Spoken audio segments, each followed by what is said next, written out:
Hi, boys and girls. We're on Chapter 2 of Rabbit's Run by Emma Claire Hawes.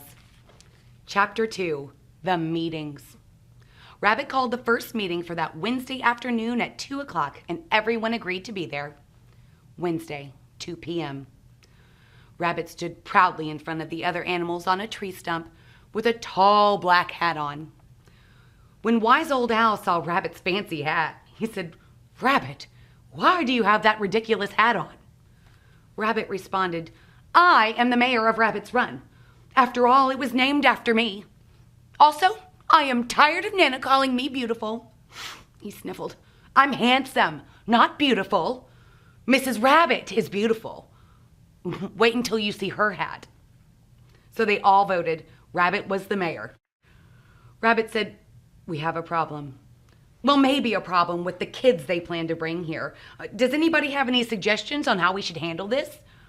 The squirrel children exclaimed with delight, "Yes, we can climb in the trees and drop acorns on their heads." They giggled. "That would keep them away."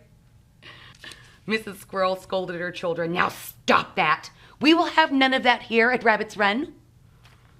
Just then, Mrs. Rabbit hopped into the meeting. She was wearing a huge, floppy pink hat with a lovely daisy stuck at the brim. It was very pretty, but to her dismay, no one said anything. Mrs. Rabbit said, "Mr. Rabbit made me wear it. It's pretty, isn't it?" Oh yes, they all agreed.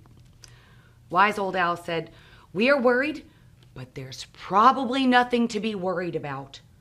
Just then, Mrs. Dove came to the meeting. Wise Old Owl said, "You silly goose, you're late again." Mrs. Dove exclaimed, "I am not a goose. I am an elegant dove." Mr. Owl said, "Oh, I was so sorry. It was just an expression." Mr. Rabbit said, "Enough of this. We need a plan. I want you to all come to the meeting tomorrow at 2 p.m. in the afternoon.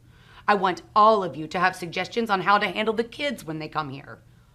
Thursday, 2 p.m. Mr. Rabbit was on his stump, and all of the birds and animals were there on time. Wise Old Owl said, "We have all agreed that we will wait to see if we like the kids and if they like us before we do anything." Mr. Rabbit said, "Good, that's what I wanted to hear. I heard Nana and Papa say the kids will be here next weekend. We can decide what to do then."